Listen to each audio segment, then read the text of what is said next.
Bismillahirrahmanirrahim. Assalamu alaikum. Hello, everyone. Welcome to Teacher Development Webinars. Good morning, good afternoon, good evening, wherever you are. My name is Amanullah Sand, and I facilitate virtual programs at Teacher Development Webinars. Teacher Development Webinars is a social action project to support teachers and educators around the world with professional development opportunities. It is an initiative using the rise in online professional development to connect people from around the world with opportunities which they may not have had due to the old normal of face-to-face conferences. And now it's my pleasure to introduce Dr. Rhian Webb for this webinar. Dr. Rhian Webb is a senior lecturer and TESOL at the University of South Wales, USW, UK. She has been working in the field for over 20 years, both overseas in Thailand, Australia, and Japan, and in the UK.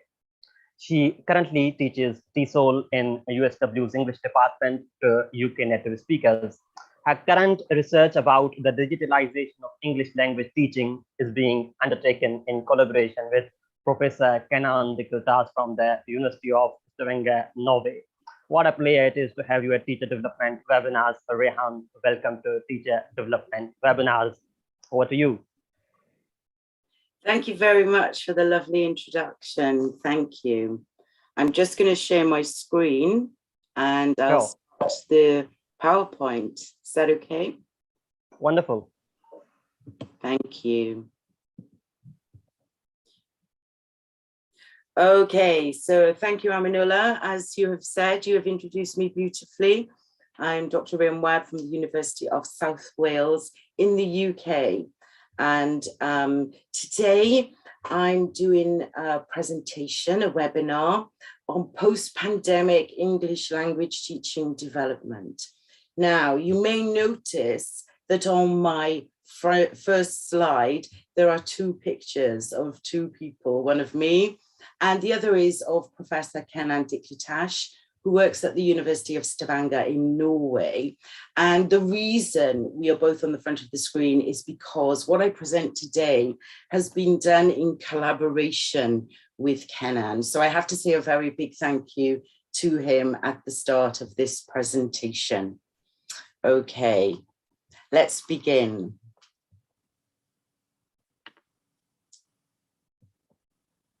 If I can move the slide. Okay. Yes, we are stuck. There we are. Yeah. So the webinar focuses on how the shift to online teaching during the pandemic lockdown constituted an exemplary foundation for teachers to revisit their beliefs about teaching, integrate technology into their practices, and embrace new roles that they have not undertaken before. And whilst doing this, deal with mixed feelings about how to manage their new teaching roles.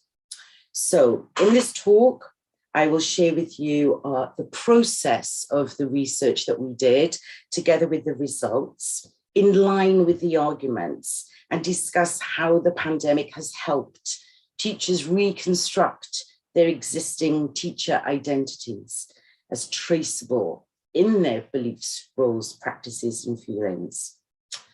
I will also present the findings in relation to how the pandemic impacted English language teachers through the context of countries' digital readiness, geographical regions, and years of teaching experience. These online experiences, we argue, are still important to reflect on and to reprocess, to make sense of our learning as teachers, which can lead to further development. Okay. So the presentation is going to take place in 3 stages. The stage number 1, what happened to education globally during the lockdown. Stage 2, how we explored what our research process was. And stage 3, what we discovered. And of course, there will be a conclusion at the end. So what happened to education globally? okay?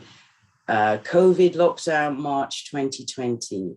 Overnight, we had to work from home. We had to teach online. Were we prepared? Were we trained? Were we ready? I've got my answers to these questions, and my answer is no. Okay, so the process of overnight digitalization of English language teaching and learning was not initiated purposefully as a systematic educational change, but imposed abruptly as a response to circumstance. Now, engagement with online teaching has been present but optional in English language teaching since the beginning of the 21st century. However, COVID accelerated the process to compulsory, which teachers had to respond to by shifting to online teaching abruptly because of the lockdown. So this not only provided an opportunity for teachers to learn new online pedagogies, but also experience professional development, albeit without engaging in explicit teacher training.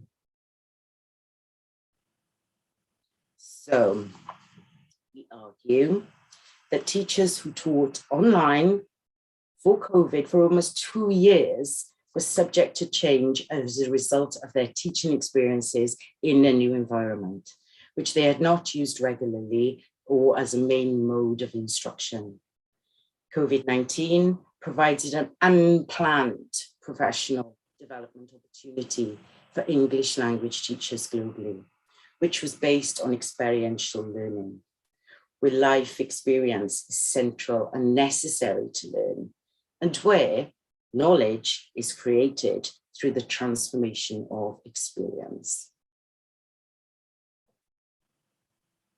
So what did we do? What did we do to explore? What was our process?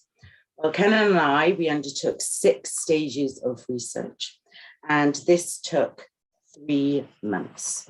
Okay, no, sorry, it took 4 months. We did it from April to July 2022. Okay, so I'm going to go through each stage of what we did, what we discovered, how we tweaked and changed our research process. Okay, so the first stage was a qualitative questionnaire, and we asked 9 open questions about teachers, teaching, learners, and learning now, post-pandemic. For example, we asked, how is your teaching different now? How do you see learning now? How would you describe your teaching material now? Okay. And we got 49 responses from 9 countries, and that was a total of over 7,000 words. So what did we do with those 7,000 words? Okay, so the second stage was to examine the data that we had collected. So we did 4 hours of simultaneous thematic analysis. And this was done to ensure iterative reliability and to reduce the bias in the findings. So examples of the types of responses that emerged from the 7,000 words were, how is your teaching different now? Responses were, it's blended. I'm a more effective teacher. I feel in between.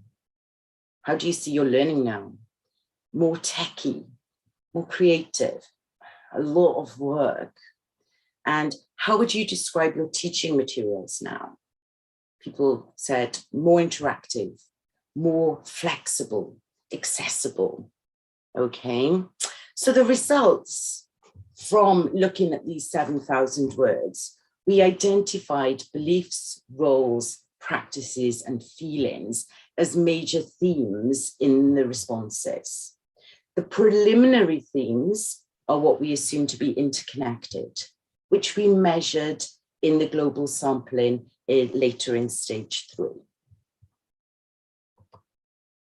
However, before we go on, let's just make some clarifications. Okay, so what are beliefs?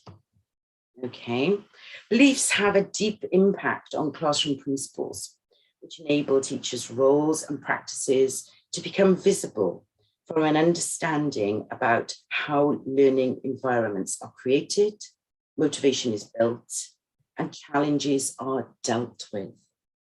Beliefs are significant ideas which enable understanding to comprehend teachers' thought processes, teaching methods, and individual learning. Okay, let's go on to the next one that we looked at, or that emerged from the data, and that was roles. Okay, so constructivism is the most aligned theory to 21st century EFL teaching, where learners are required to take control of their learning and gain new meanings through conversation, discussion, collaboration, and language construction.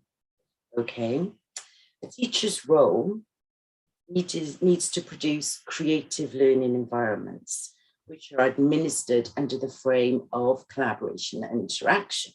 Okay, now during the pandemic, learner discussion emerged from teacher facilitation. Okay, new knowledge was designed and taught digitally, and teachers guided learners to undertake online exploration. So that was the role, okay, in the pandemic.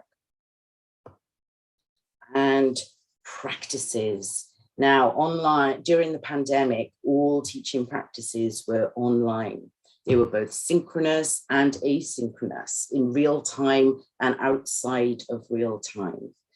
And this is where there's another area that we started to think about, because different countries have different access to technical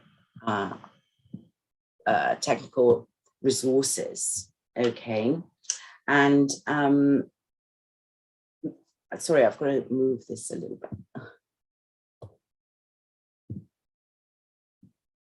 So we all had to design materials online and offline, but did we all have the same facilities to be able to do this? And this is something that we questioned, and it's related to the digital readiness of countries, okay?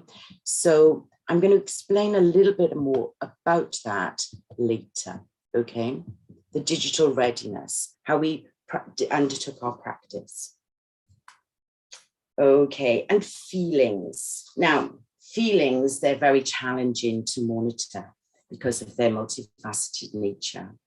But language teaching presents different challenges, okay, where international teachers have doubts about their language abilities. They have to deal with learners' ability anxieties. They have to teach groups of students which are of different levels. They need to demonstrate intercultural competence, and they often have precarious working conditions. However, if we look at feelings, negative feelings see teachers revisit their beliefs to try and make circumstances better. And positive feelings about teaching can significantly strengthen how teaching roles and practices are undertaken. So I hope there that we all have a very clear idea about what the main focus of our research was and what each construct means.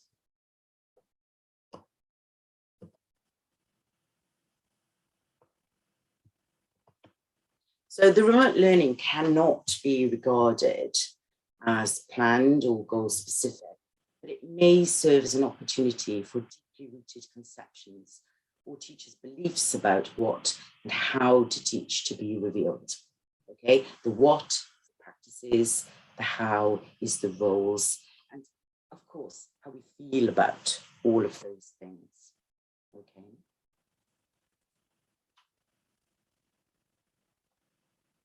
So what did we do next?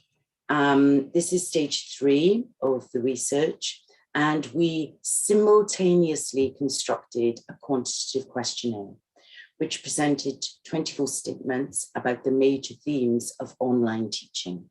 Of course, I mentioned them a few times: beliefs, roles, practices, and feelings. And the statements on the questionnaire, okay, there was a 5-part Likert scale to respond to each of these statements, from 1 to strongly disagree, 3 neutral, and 5 strongly agree. Okay, so next stage, what did we do next? We sent the quantitative questionnaire to 5 English language teaching professionals for their expert opinion, okay? And as a result of this, we got some feedback and we decided to change the wording of the statement slightly to ensure clarity. So now, all the questions associated with belief start with, I now believe that I should. Roles, my role now is as an online blah, blah, blah. My practices now have more blah, blah, blah. And while teaching now, I feel more.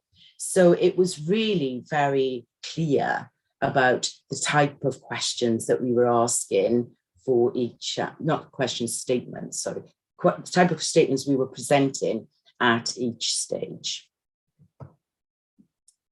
Okay, stage number 5. What happened in stage number 5? So we did a pilot study, okay, and we sent the quantitative questionnaire to 25 ELT global contacts, okay, and we trialed the research, all right, and the results of the pilot was that we had no problems. There were no problems reported with the content, the structure, the layout, the completion time, or the clarity of the statements. So as a result of this pilot study, we were very happy to go ahead with our research. Okay, so the final stage, the questionnaire was sent to using Google Forms to our global contacts. Then we undertook the snowball sampling technique to collect data. Now, snowball sampling is where you send it to one person and you ask them to forward it to other teachers that they know, maybe in their school, or they have friends who are teachers. So it's a snowball, it builds gradually, okay? And the result of this was that we had 523 responses from 47 countries, all right? Now, let's have a little reminder here. The purpose of undertaking the research is to show teacher development during and after the pandemic lockdown. So the research process, okay? How did we do this research? There's a nice diagram here that shows, okay, our method. So we use a mixed method, 2-phase exploratory design, okay, where phase 1 collects the qualitative data. So that was right at the beginning of the 4 months to inform the design of the second stage, which was the final quantitative data. And I've been through all the steps that we took in between the first stage and the second stage to ensure that the quantitative questionnaire that is being distributed is correct. Okay, we use this design because existing variables to analyze and explore further were unknown. Okay, it wasn't previously investigated, so the variables were unknown. Okay, and specifically, the design is used to understand how teachers are using their COVID-19 teaching skills now, post-pandemic, to gain an understanding about how teachers' skills and knowledge have developed. We hypothesized that teachers developed during the pandemic and sustained this in their post-pandemic teaching. Okay, so what we did during the pandemic, did we just go back and do face-to-face teaching again? We're hypothesizing that that's not the case. So here are some of the questions that we asked about beliefs. So I now believe that I should use more online resources when teaching. For example, websites, software, apps, videos, online dictionaries, okay? Now, these emerged from that first qualitative data. We haven't made these up. They emerged from what people said. I now believe that I should interact more with students online, give more online tasks, and encourage students to engage more with online resources. Okay. Once again, they emerged from that first qualitative data that we collected, those 7,000 words. Okay. And my role now is as a guide. I ensure students learn through online exploration. An actor, I perform online too. We're all performing. I'm performing now. I'm speaking to, you know, basically a blank screen. I am performing. I'm an actor. My role is as an online facilitator. So we encourage learners to engage, and a material designer. I develop and deliver materials for online lessons. Practices. Ooh, my practices now have a more blended focus, maybe both online and face-to-face. So we haven't gone back to square one. We're just asking, have people gone back to total face-to-face? More online tasks for pre and post lesson. My practices now have more digital tools and more digitalized input. Okay. And while teaching now, I'm happier about my past online experiences, more confident in using digital resources, more motivated in using technology, and more professionally enriched in the use of technology. Okay, so they're the types of questions that we asked. Now, what you have here on the screen is a QR code and a link. So we would like to collect more data, and we would like to collect more data from the webinar today. So if you've got your phones with you, you can scan what's on the screen now, or you can take that link and you can have a look at the actual questionnaire and fill it in, please. We're continuously collecting data, so we would love to have responses from the teacher development webinar. Like I said before, it's snowball sampling technique. So once you've done it, pass it on to your colleagues and your friends who are teachers anywhere in the world. Be wonderful. Thank you very much. So, okay, what research questions did we ask? Okay, so how did we explore this data further? What did we ask? Okay, so the first question was, what are the teachers' reported beliefs, roles, practices, and feelings now, post-COVID? What impact does the digital readiness and geographical region have on English language teachers' beliefs, roles, practices, and feelings? And the third one is about the years of experience and how that impacts. Okay, you can have a little read of those.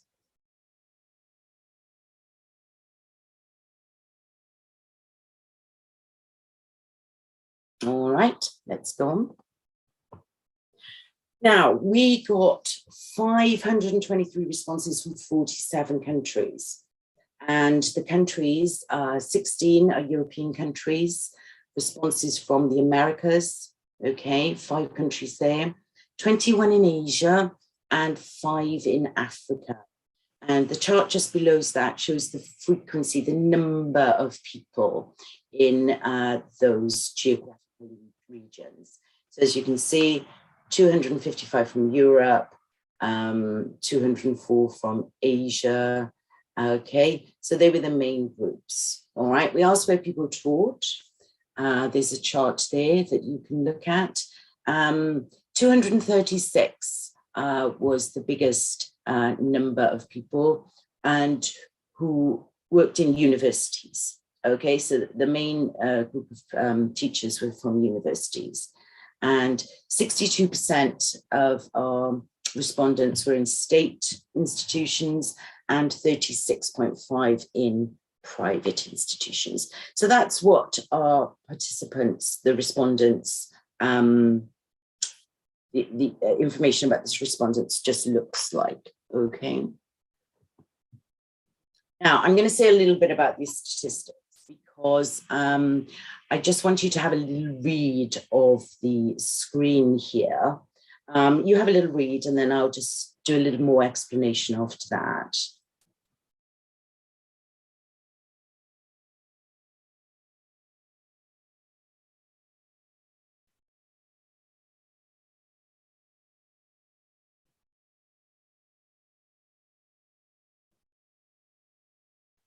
So I just want to mention this because we can't just make a questionnaire and think it's okay. It does have to go through some statistical analysis. And as you can see from doing the exploratory factor analysis, we did have to eliminate 2 of our statements, all right? But once they were eliminated, the structure of the questionnaire was considered to be adequate to proceed with other statistics and do a factor analysis. Just a little note on that to make things clear. So here we are, research question number 1, okay? What are the teachers' reported beliefs, roles, practices, and feelings now post-pandemic? So you can see some descriptive statistics there, all right? Some descriptive statistics. And let's have a look. What do these mean? All right. So all the respondents answered all the questions. Okay. And if we look at the mean, first of all right, we can see that the participants mostly agreed with the positive developments regarding their feelings. All right. That was the highest mean average score. I feel more effective and a successful teacher. I feel comfortable to conduct lessons with digital technology. And this is a quantitative questionnaire, but at the end, we ask for any other comments. So that's where these quotes have come from. Okay, so I've put them in so I can clarify how the findings have been made. All right. However, they were less enthusiastic about their roles, all right? And some comments were, I am comfortable using technology, but I'm not very good at it, and I make mistakes. I'm still learning about technology, but it's not easy for me, okay? Now, this is where we can have a look at the minimum and the maximum on that chart. So some people strongly disagreed with the each of the statements, and some people strongly agreed. So why is that the case? What has happened? And this is when we decided to look at the digital readiness of countries, okay? Now, during the pandemic, different countries had access to different digital platforms. For example, Google Classroom, Blackboard, Teams, and access to different digital tools, Padlet, Mentimeter, apps, different apps to interact, collaborate, design lessons, create tasks, to integrate technology.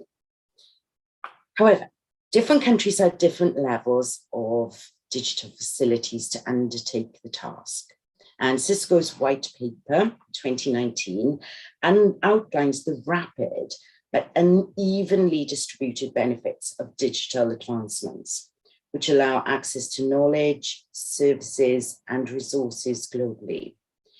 It states the importance, so the white paper states the importance of understanding a country's digital readiness to ensure its future inclusivity through a holistic model, which includes components beyond technology. So it looks at the basic needs of countries, for example, clean water and food, education, employment opportunities. So we considered the digital readiness of a country a good variable to use for further analysis, okay? So let's have a look what we discovered. Here we are. Okay, so before I do that, I'm going to go through each grading of digital readiness. So grade number 1 is called Activate, all right? And that's with countries that are at an early stage of their digital journey. For example, Afghanistan, Cameroon, and Chad. And if you look at our results that I've put in the blue box, you can see we had 1 respondent from Cameroon, all right, from an Activate country. The next one are countries that accelerate, they're called Accelerate Low, not called, but they are termed as Accelerate Low. So they're on slow steps on a digital journey. For example, Ecuador, Morocco, Pakistan, okay? Quite a few respondents from Accelerate Low countries. There we are, look, 120. Dr. Rhian, sorry to interrupt you. Someone said that you know there is you know some problem in your voice. Sometimes it's okay, but you know it goes off sometimes. Problem with the voice, yeah, sound quality. Oh, should I speak up? Yes, I can. You know, you are good sometimes, but then sometimes it's a bit low, and then you know again after some time. Okay, I'll make sure I speak louder. Thanks very much. Okay. So Accelerate Low, slow steps on a digital journey. All right, for example, Ecuador, Morocco, and Pakistan. And as you can see, we had 122 responses from Accelerate Low countries in our data. Accelerate High, these are countries that are on a fast step on digital journeys. For example, Brazil, Turkey, and Thailand, all right? And that was the biggest number of respondents that we had, 346, okay? And the final one is Amplify. And these are countries that are always improving digitally, okay? For example, Norway, the UK, and USA. And we had 52 from those countries. Now, if you can see, the average scores are out of 25, and no country scores 25 out of 25. The country with the highest digital readiness is America, the USA. Excuse me. And their score is 20.36. 20.36, okay? So no country has 25 out of 25. But that's the range of countries. That's the responses that we got, okay? So what impact does the digital readiness and geographical region, I'll do that next, have on English language teachers' beliefs, roles, practices, and feeling about teaching online now post-pandemic? I put a little summary of what we've just discussed underneath the picture. So let's have a look at our results. We did an over-analysis, and it highlighted that countries' digital readiness had significant effects on beliefs, roles, and practices, but not on feelings towards English language teaching online now. All reported positive feelings regardless of the digital readiness of the country. So development has taken place in regards to online teaching as a result of COVID, and people are very positive about that development now. So here we are. We did a post hoc Tukey test, that's a statistical test, to find out a little more about the significant differences, okay? And category 2 and 3 in the belief subscale, all right? So category Accelerate Low, Accelerate High, those in Accelerate High, number 3, were more positive. In the roles subscale, okay, if we look at Accelerate High and Amplify, once again, Accelerate High countries are more positive. And if we look at practices subscale, okay, we can see that between accelerate low and accelerate high, once again, accelerate high is more positive. So countries with quickly improving digital infrastructures have teachers who have adapted most positively to COVID circumstances and have developed more. So why is this the case? Countries that are continuously developing digitally have access to new apps, new facilities all the time. So that may, create more excitement, more positivity, that there's new digital tools for the teachers to use. Let's have a look at geographical region, what impact that had on the roles, the beliefs, roles, practices, and feelings right now, post-pandemic. Let's have a look. So ANOVA analysis really revealed that teachers in different geographical regions reported significant differences in their roles and practices, but not in their beliefs or feelings. What does this mean? Let's find out a little bit more. So another post hoc test, okay? So there were significant differences between Europe and Asia on the role subscale, all right? And Asia was more positive. And Africa and all the other regions differed on the practices subscale. And Africa was the least positive. They gave the least positive responses now, post-COVID. So, but regardless of geographical region, beliefs and feelings were the same, okay? Beliefs and feelings were the same. And our final research question, what impact does years of experience, years of teaching experience have on English language teachers? Okay. Once again, beliefs, roles, practices, and feelings now post-pandemic. So ANOVA, we did another ANOVA, revealed that teaching experience significantly impacted on the participants' beliefs, roles, and feelings, but not on their practices. Okay, let's find out a little bit more. And another post hoc Tukey test. So there were significant differences between participants with 0 to 9 and 20 to 29 years of experience, both beliefs and roles. And those with 0 to 9 years were more positive. Okay, so why is this? Why are people with less teaching experience more positive about including digital technology now? Well, we have to draw assumptions from this, and maybe they're younger teachers. Maybe they've been brought up with all the digital facilities since they were born, okay? Maybe they're very active using their mobile phones, apps, and they're very knowledgeable about what digital technology is, okay? So maybe we can draw some conclusions from that. On the feelings subscale, another interesting finding, there was a significant difference between those with 10 and 19 years of experience and those with 30 plus years of experience. And those with 10 to 19 years of experience were more positive now about the digital inclusion.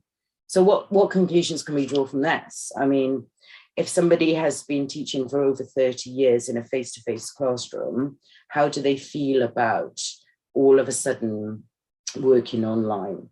Okay, so they're not as positive about it. So teachers with less experience by year reported that their online teaching beliefs, roles, and feelings developed more positively post-pandemic, okay? More positively post-pandemic.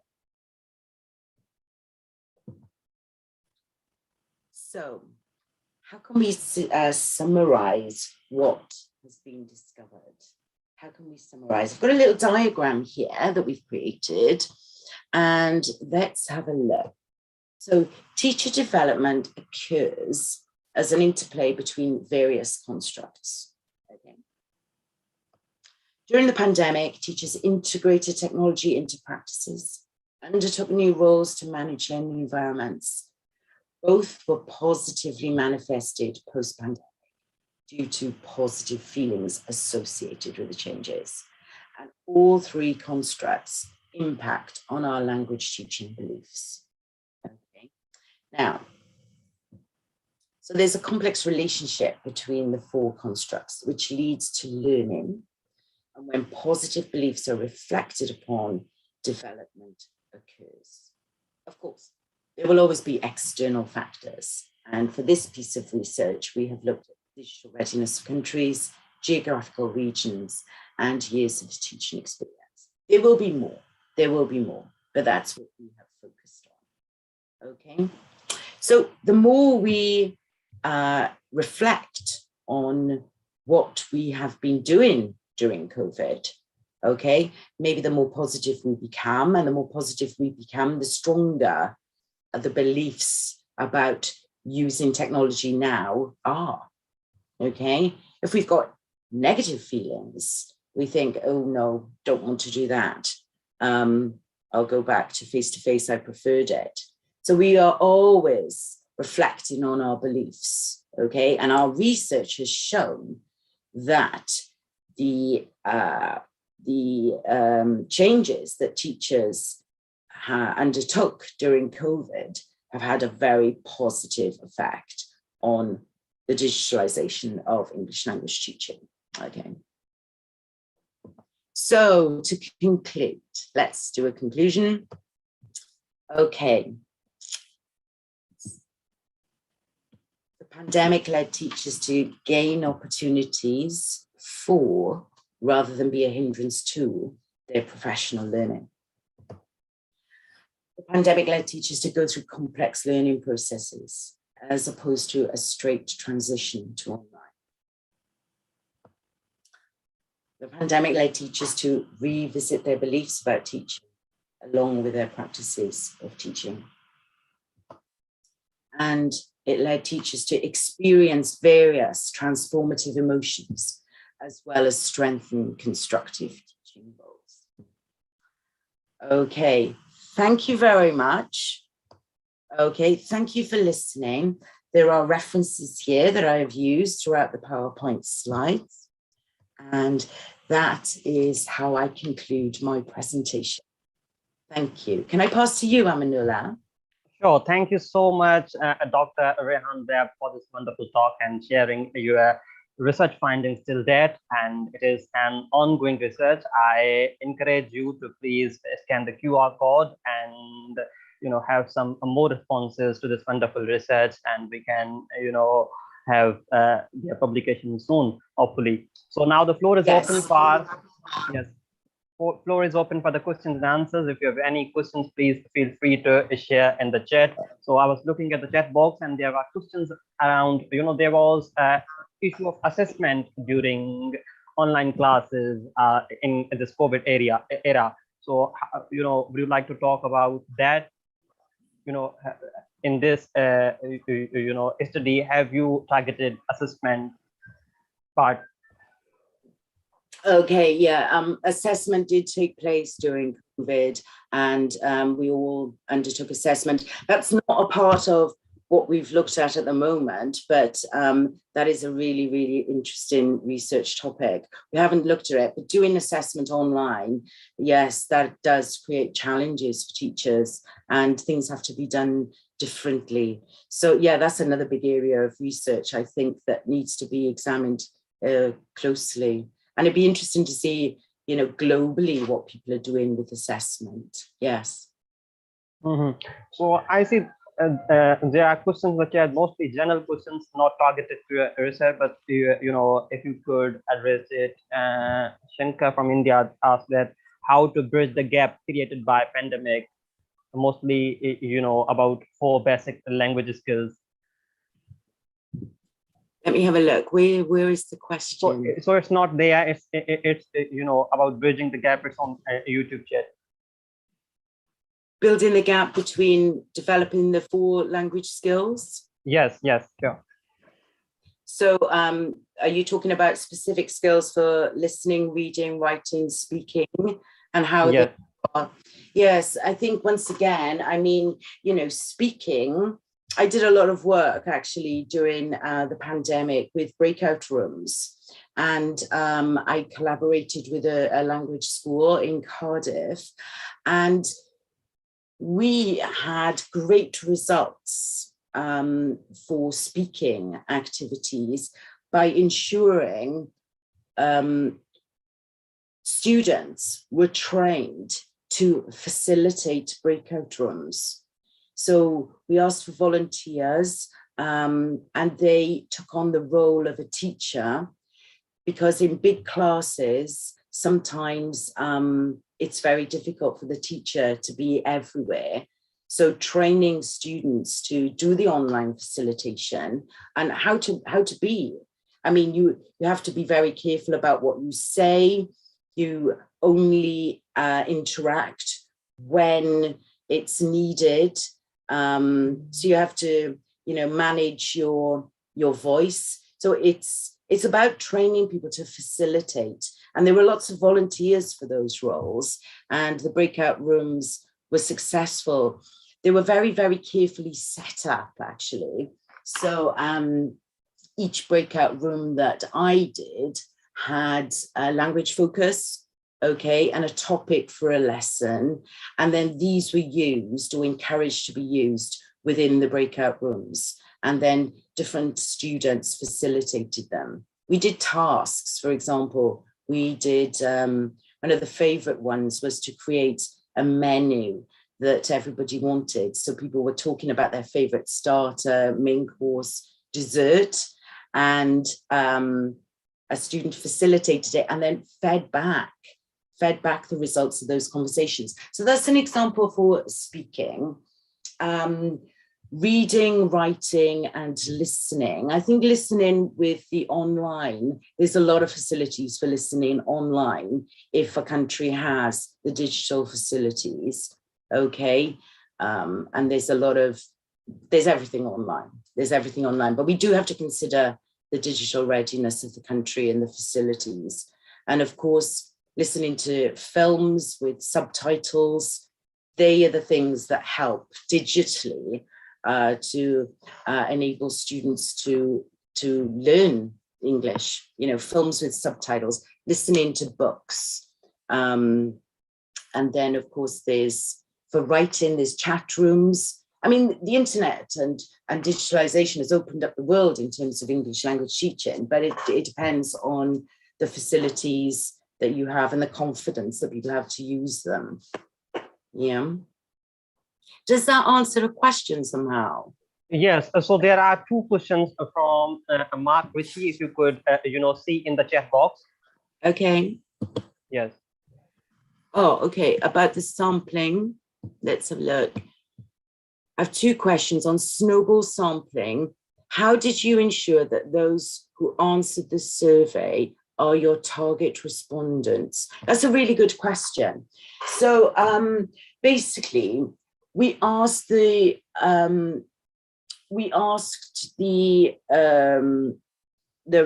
participants to send it to sort of teachers in their school or other EFL friends. And to be honest, I don't think people would have been interested in answering our questionnaire unless they were a teacher in the position that they were in.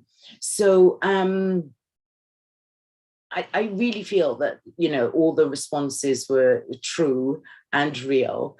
But we did ask for only English language teachers to be sent the questionnaire that we created. There's another question here. Does that answer your question? I think so.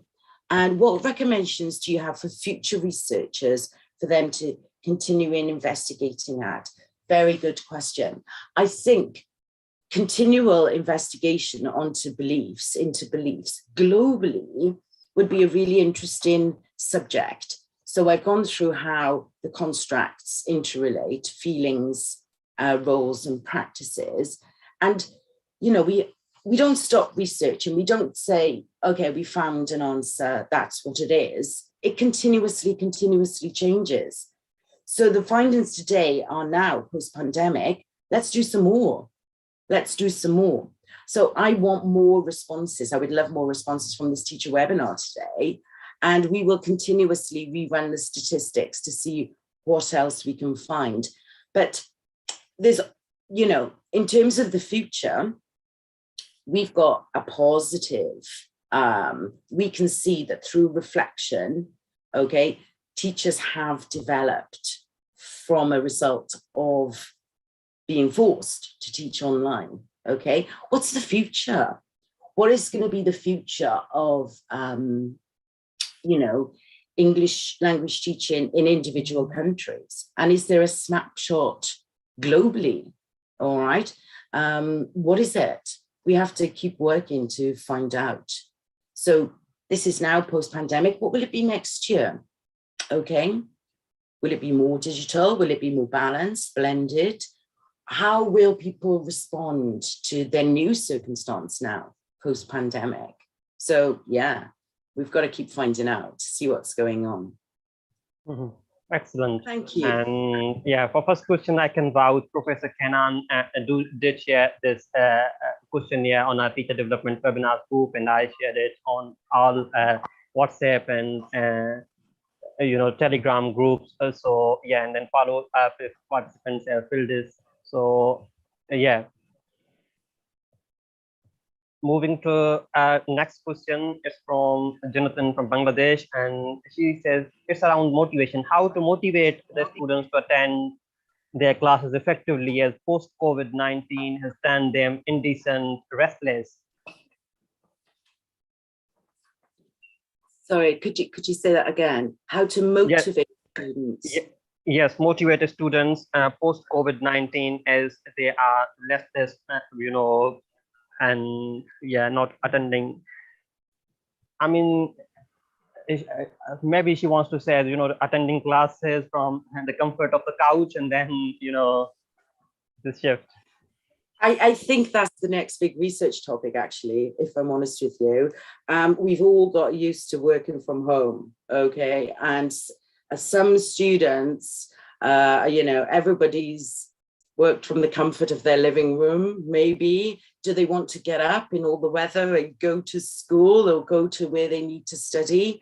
Yeah, how is this going to be accommodated? Now, there are a lot of conversations about this in the UK at the moment. And what is my university doing to accommodate this? And we are basically giving the students a choice, okay? Okay, UK is a digitally advanced country. So when we teach on campus, and especially from next year, the university wants all the teachers in the classroom face-to-face. However, we are recorded at the same time. So if students want to come in, they will. And if they don't want to come in, they are able to access learning from anywhere, okay? So that's another thing that we have to look out for in the future, how students access learning. Now, to motivate students to go to classrooms, I think it depends on, you know, are there facilities to ensure that students can work everywhere? If there's not, it's such a tough job being a teacher. How do we get people back to school? But I mean, yeah, we've got to see. I think, you know, as always, be supportive, be kind, outline the benefits of education and where it will get people in the future. And but yeah, different countries are going to react differently to this now, and different establishments are going to have different facilities to work with. So yeah. Wonderful. Maybe this one last question from Rosa, and Rosa from Poland, and she asked that, is there a publication available to read following the research? It will be soon. It's almost finished and it will be very shortly. So Amanullah, when it's published, I will send it to you so you can distribute it. And that would be wonderful for us too. Sure.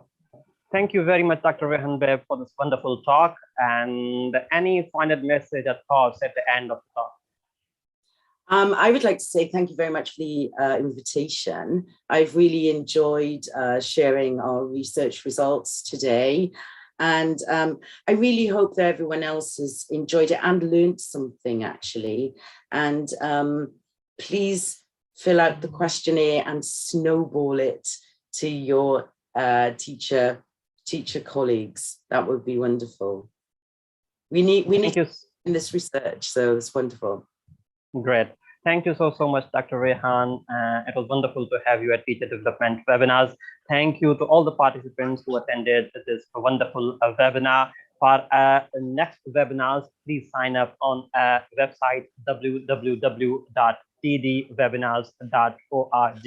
If you want certificate for this session, you can email us at info.tdwebinars@gmail.com. We are available on all our social media channels, Twitter, LinkedIn, Instagram, Facebook, and this recording will also be available at Teacher Development Webinars YouTube channel.